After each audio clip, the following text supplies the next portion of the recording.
It's Shankar बेहरा entertainment presentation.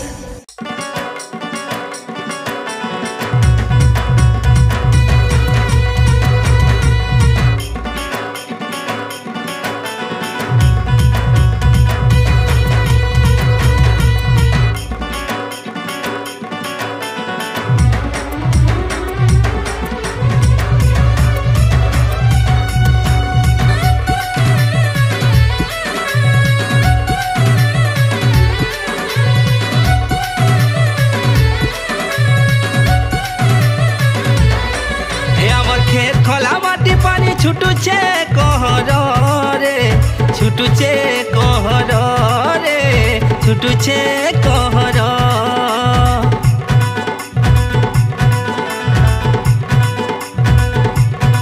हे हमर खेत खला माटी पानी छुटुचे कहर रे छुटुचे कहर छुटुचे कहर चेंडू सौले माटी पह रखीछे नजर रखीछे नजर रखीछे नजर ए आमे कोसल माटिर परे छुआ आमर भाषाटाय मोहनिया ए आमे कोसल माटिर परे छुआ आमर भाषाटाय मोहनिया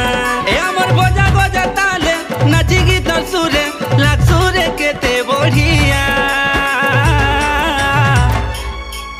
आमे जे नथिले बारी है सूरे कोसल माटिर पिला ए में जे नथिले बारी है सूरे कोसल माटिर पिला आबे जे नथिले बारी है सूरे कोसल माटिर पिला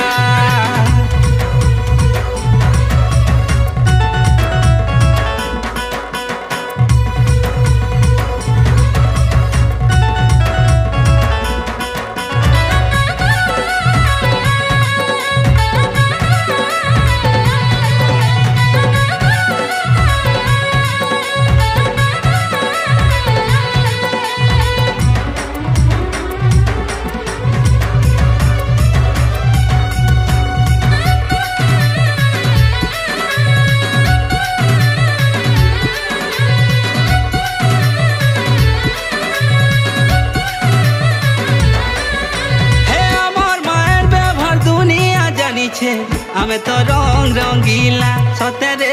हमें तो रंग रंगीला आबर कथा सुरे भूले पड़ी जीवरे कथा मोर मोहनिया हाय रे आबर कथा सुरे भूले पड़ी जीवरे कथा मोर मोहनिया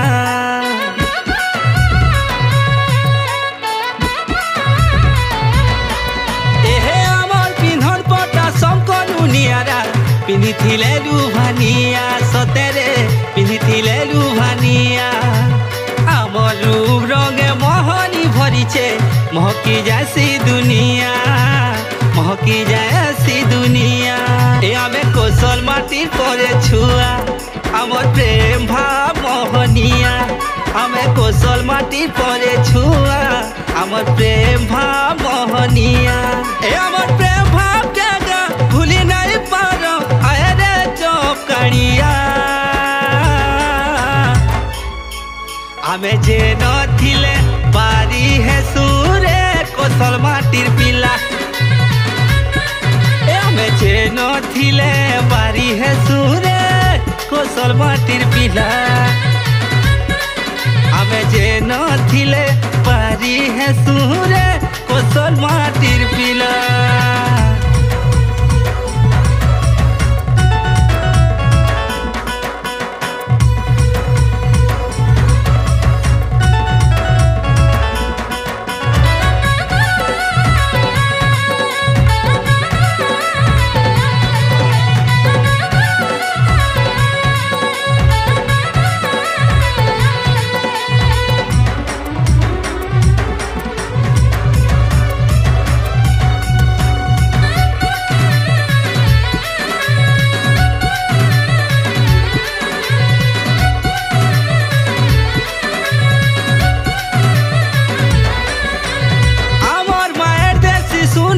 साजियो न पूर्णमा सतेरे আজি অন্নপূর্ণামা সাগুয়া রঙে সাজি ঝকি যাউছে রে সতে আমার ধরতি মা সাগুয়া রঙে সাজি ঝকি যাউছে রে সতে আমার ধরতি মা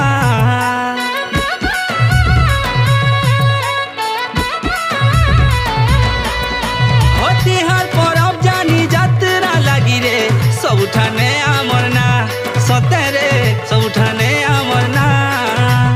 চাহি গলে আমার না উড়ুছে হো ধয়না মোর কৌশল মা সতে রে ধয়না মোর কৌশল মা এ আমি কৌশল মাটির পরে ছুয়া